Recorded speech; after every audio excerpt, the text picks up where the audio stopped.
Hey everybody, it's the OGGM. Remember Wizards of the Coast? I know we haven't talked about them in a while, but did you know they made other games besides 5th edition? Dungeons and Dragons? Yeah, I don't remember that either, but apparently they did. Apparently they made a few games besides 5th edition Dungeons and Dragons. I know, there's people out there that would have you believe that the only thing Wizards of the Coast has ever done is 5th edition Dungeons and Dragons. It's the best thing they've ever done. They've never done anything else but 5th edition Dungeons and Dragons. And of course, that Wizards of the Coast owns every other IP out there that has anything to do with role-playing. But turns out that before they dived into the 5th edition section of Dungeons and Dragons, they actually made some other games. They actually made a lot of games. So let's take a look at some of those other games, because it's Tuesday. It's the 6th day of September 2022. It's 70 degrees and sunny here at Site B. If you're wondering why you're not seeing Steve the Kitten today, it's because it is hot. It is really hot. And Steve the Kitten, in case you don't remember, is a black cat. So a black cat, when it's really, really, really hot, gets overheated. So Steve the Kitten is hiding out underneath the couch because it's nice and cool down there. And I have a refrigerated towel down there to keep him and the other cat cool. So yeah, they're not coming out that much because they're just miserable in this heat. Yes, live in some place that's amazingly hot and muggy, and then have a big fat winter Siberian cat and a black kitten. Yeah, that was a good idea on my part. Oh well, maybe when we move to Site C, it'll be cooler. Anyway, so hey, other things Wizards of the Coast made besides Dungeons and Dragons. Let's take a look at them and see if we remember any of them. Anybody remember Primal Order? Well, it's one of the very first games that Wizards of the Coast made. It was focusing on high-powered gaming and gods. It included conversions to other games like Advanced Dungeons and Dragons, and it was designed by Peter Atkinson. And he also included some conversions to Palladium, and then Addison got some himself in trouble for using stats and systems he didn't have the rights to use, like Wizards of the Coast and Palladium. So yeah, I do not remember the Primal Order. Does anybody remember the Primal Order role-playing game? Nope. Okay. Then we had Alternity. Alternity was one of the many titles that Wizards of the Coast inherited when they took over TSR from the previous TSR things. It was Alternity was a science fiction RPG that was originally being developed by TSR in their final years, and then it was technically released still under the TSR name, even though it was part of the Wizards of the Coast acquisition. But it was like, one of those things that's like, it's already mostly finished, so we should just put it out anyways. It used an interesting dice system, and it only lasted about 2 years, although it does have a huge fan base. And then its setting influenced later games by Wizards of the Coast. And it would live on in upcoming D20 systems that were powered almost every Wizards of the Coast RPG after Alternity. So yeah, did anybody remember Alternity? I remember Alternity. I don't remember ever playing it, but I remember it. Then we had the Marvel Superheroes Adventure game. We know that, Marvel had Phase Rip Marvel. And then after Phase Rip Marvel, they tried to make other Marvel games that were never as good as Phase Rip Marvel. Marvel Superheroes Adventure game was one of the first things that used the SAGA system card thing. We'd also seen the SAGA system used in Dragonlance, but this is one of the very first ones that really took the SAGA system and run with it. Now, this game I did run and play. It was, again, same thing. It was something that was in the TSR pipe when Wizards took over TSR, inherited all their things and inherited all their productions and inherited all the things that they had worked, and then again, Wizards was like, well, this thing is already almost done. We should just throw it out there and see what happens. So they did, and it used cards, and it was sort of random, sort of weird. It was one of the very few role-playing games that really favored high-strength characters. I mean, most superhero games tend to favor in the mechanics high dex characters because a high dex character or a high speed character gets to go more often, usually in initiatives in superhero role-playing games. So villains and vigilantes favored high speed, high dex characters. Champions kind of favors high speed, high dex characters because you get more actions. It's a lot of things, you know. The Flash gets to attack 27 more times than Batman does, right? But just Batman's more effective. But yeah, so you know. So this game actually seemed to favor high strength characters. Not only did a lot of the characters that we generated end up being high strength characters, but the system definitely felt like it favored Hulk-like characters. Very interesting ideas that were later carried on in other games where like every character had a signature move. Like, you know, the Juggernaut had, you know, nothing stops the Juggernaut, which was if he started going in a straight line, nothing could stop him, you know, stuff like that. So it was an interesting game. I would have, you know, and the cards were cool. And so, yeah. It wasn't the best Marvel version because we know I think that's favorite Marvel, but it was interesting. Then we had Everway. Who remembers Everway? Mythic role-playing. Wizards of the Coast was doing Magic the Gathering, and then Jonathan Tweet took the imagery of the cards of Magic and used it to build a game around cards. It was one of the used in tarot-like fortune and vision cards and full-color character sheet. It was a diceless system, and it failed, though. I remember Everway. I don't remember ever playing it, but I definitely remember hearing about it. There was a lot of weird games in the, you know, that time of year in the gaming history. A lot of games like Everway and Immortal and, you know, Beyond the Pale. People say there's a lot of weird games out now, you know, that are very niche, you know, like Thirsty Sword Lesbians and whatever. But there's always been, you know, since like the early 90s on, I mean, there's always been sort of weird games. I mean, actually, you know, throughout the history of the hobby, there's always been weird games. We're just more aware of the weird games now because Twitter and the internet and stuff. But I mean, stuff like Everway was coming out in the early days, and it led to some of the stuff that we were still using. It was considered more advanced than AD&D. I remember it. Don't think I played it, but I remember it. D20 Modern.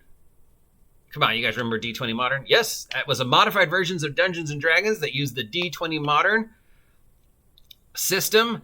It was the idea that skill based specifically on the six statistics was first sort of experimented with this. The main classes were defined by the prime stats rather than by jobs. It found itself that was nicely suited to simulating genres that weren't perfect matches for D&D. It quickly spawned several setting books and some real-world setting books. And the D20 Past expansion for D20 Modern inspired Eberron, according to the creator of Eberron. So, yeah, I remember D20 Modern, played a lot of D20 Modern and spy games and stuff like that. I don't know what happened to my copy of D20 Modern. I used to have it. There was another D20 Modern called Spycraft game that came out about the same time. And everybody, you know, was like Spycraft was actually a better D20 Modern system than D20 Modern. D20 Modern has, of course, been resurrected with Everyday Heroes by Evil Genius Games, including some of the same creators that worked on D20 Modern for Wizards of the Coast, have gone on to create Everyday Heroes, which is receiving excellent reviews. Still waiting for them to send me a review copy, but, you know, they said they would, but I don't know if they will. So, yeah, remember that one. 3rd edition Dungeons & Dragons. All right, here is where Wizards of the Coast first stepped into the world of D&D and made their first big, really? Because, you know, oh, God, we could get into so many things of what 3rd edition spawned, like the OGL and Paizo and Pathfinder. And, you know, Wizards of the Coast puts out a game, and then they're like, oh, we made some editing mistakes, so we're going to re-release the game, Dungeons & Dragons 3.5, and you have to buy all the new stuff. I mean, I'm sure there are people who still played 3 and were like, I'm not buying 3.5, but pretty much everybody I know was like, fuck it, I got to buy 3.5 now. And we went from playing 3 to 3.5. And 3.5 was pretty much the centerpiece of gaming for a long time until the OGL 4th edition wars. Bum, bum, bum, tch, bum, bum, bum, tch. You see me now, the victim of 1,000 4th edition wars. Oh, yes, the 4th edition wars were an ugly time. I mean, everything, all the ugliness we're dealing with now in the gaming industry kind of got its beginnings in the 4th edition wars. Sure, this stuff existed before then. But yeah, the 4th edition wars was really the beginning of, at least from my experience of when the ugliness really, I mean, you've heard my story about the guy getting beat up because he was playing a different game. Yeah. So yeah, 3rd edition D&D is where it all started for Wizards of the Coast, really. I mean, they tried to make other games and, of course, Magic the Gathering and stuff like that. But this is when they dumped into the D&D pool and took the things that they inherited from TSR and took it to what they thought was the next logical progression, though a lot of people disagree. I liked 3. I liked 3.5. I like Pathfinder. I like 4th. So I'm really not the best person to judge because I even enjoy playing 5th. I just don't, that's a separate story. But yeah, of course, then we know that they said, oh, no, we made a mistake. But instead of giving you free errata that you can download, you have to buy the whole new game. Gamma World. Gamma World was another one that they inherited from TSR and entitled to run with. They had a 3rd and 4th edition out there. Used revised version of 4th edition to make the Gamma World that they did. And it also had cards. So it was a very strange. Their version of Gamma World was very strange. It used 4th edition rules, sort of, plus it used cards. It was just sort of a mishmash, which is what Gamma World should be. The cards made great props for Gamma World and other games because they had like pictures of weapons and stuff on them, and you could use them for like things. That was pretty much it for Gamma World, though I think the next logical expansion of the Gamma World idea was Mutant Crawl Classics and Mutant Year Zero and just that whole wacky gonzo post-apocalypse where you had like humanoid animals and mutations and almost magic science fiction-y stuff. Yeah, Thundar the Barbarian type crap. Yeah, Gamma World. Probably, if we didn't have Gamma World, we probably wouldn't have Dungeon Crawl Classics and Mutant Crawl Classics. So yeah, Gamma World. 3, the Star Wars Saga Edition. Who remembers the Star Wars Saga Edition? This is the system that introduced initiative as a skill that you could raise. So you'd have characters with like plus 15 initiative. It was only around for a little bit. It used the same Saga Edition like the cards. It also sort of used a little bit of 4th edition. A lot of people consider Saga Edition to be the best Star Wars RPG ever made. It encapsulated a lot of the movies that were out at that time, because this is about the time we had the prequel trilogy. I played it once or twice. It was okay. Obviously, I'm comparing it to the West End Games Star Wars, which I still consider is the best Star Wars game. But this one was okay. It wasn't great, and it didn't last long enough. But a lot of people really liked the skill system and the way they did the Force and the whole idea of positive hero points and virtue points, as they were called, I think. So yeah.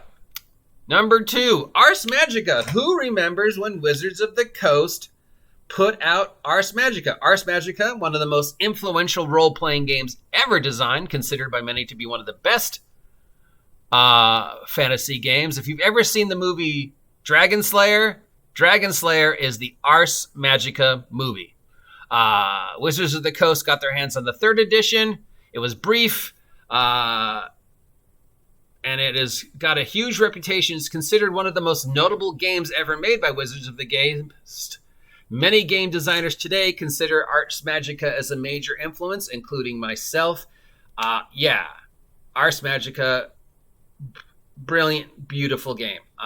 One of the best magic systems ever written for fantasy, one of the most influential role-playing games ever made, one of the most notable games ever made by Wizards of the Coast that isn't 5th edition Dungeons & Dragons, of course. We couldn't talk about all the games Wizards of the Coast has made over the years without talking about our boy, 5th edition Dungeons & Dragons, or our girl, 5th edition Dungeons & Dragons. Who here has ever heard of 5th edition Dungeons & Dragons? I know it's a small press publication.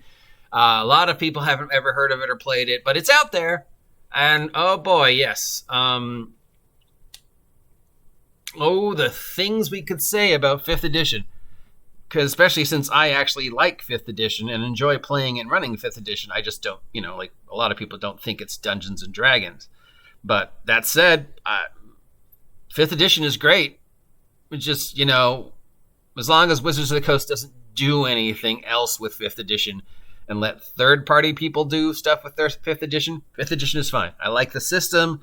I like advantage and disadvantage. I like the easiness of the flow. I know there's people out there who say 5th edition is so hard. But look, as a dyslexic kid who has trouble even doing basic math sometimes, I find the flow of 5th edition very easy. I've never had any trouble with the math. I've never been presented with a character concept that I couldn't make in 5th edition. From high fantasy nonsense to low fantasy King Arthur. I'll say, again, as long as you accept what 5th edition is, don't place any expectations on it, and don't see and accept the fact that it's not Dungeons and Dragons, quote unquote. There's good mechanics and good ideas in 5th edition. And I really like a lot of the third-party stuff that's coming out with 5th edition. I would say, on the most part, the third-party 5th edition stuff is better than anything Wizards of the Coast has made. As much as I love Storm King's Thunder and Tomb of Annihilation, I will say that there are better takes from third-party than even Tomb of Annihilation. And Tomb of Annihilation I consider the best, most D&D thing that Wizards of the Coast has ever made. I could talk about that in a separate vlog, which I will someday. So yeah, there we go. Get some games that you may or may not remember Wizards of the Coast made. They've also made this little, unimportant card game you might have heard of called Magic. Should Wizards of the Coast ever pick up those titles again and do something with them? I mean, Hasbro technically still owns them, except Marvel they don't own, and Star Wars they don't own, but Gamma World I think is still technically theirs. I'm not sure. I'd have to look into it. Some of the other titles, Alternity, stuff like that. I mean, who would not like to see a new version of Gamma World? 5th edition system doing Gamma World? Maybe Gamma World's the perfect setting for 5th edition. I don't know. Star Wars initiative as a skill, so you could just put skill points into initiative and have characters with like plus 15 initiative. A lot of people love that. A lot of people said the Star Wars SAGA system was the best. And I don't know. I think the West End Games D6 Star Wars is the best, but we all have our personal favorites. So yeah, who remembers any of these? And who wants to see Wizards of the Coast do them again? I do not want to see Wizards of the Coast do Ars Magica again. Oh no. Oh no. The rest? Sure. I mean, yeah, they don't have Star Wars or Marvel anymore, but I don't know. What do you think? Is there any other Wizards of the Coast games you remember that I didn't talk about? I'd be like, D20 Modern. Who remembers D20 Modern and all the stuff that came out for D20 Modern? The OGL, Paizo, Pathfinder, Mutants and Masterminds. We owe all that to Wizards of the Coast. So thank you, Wizards of the Coast, for allowing us to have the OGL and allowing the OSR and other games to grow because you were dumb. One thing's for certain, you can always count on Wizards of the Coast being self-destructive unintentionally. That's it for today. If you appreciate this nonsense, let me know. If you never want to hear me talk about this nonsense ever again, till next time, I am your guide to all the tabletop role-playing game news, weather, and general internet nonsense. The OGGM asking you to take a moment to like, share, and subscribe. Help me hit 1,000 subs. Till then, have a great day. Stay cool and hydrated because it's going to be another scorcher, and I will talk to you later. Get off my land.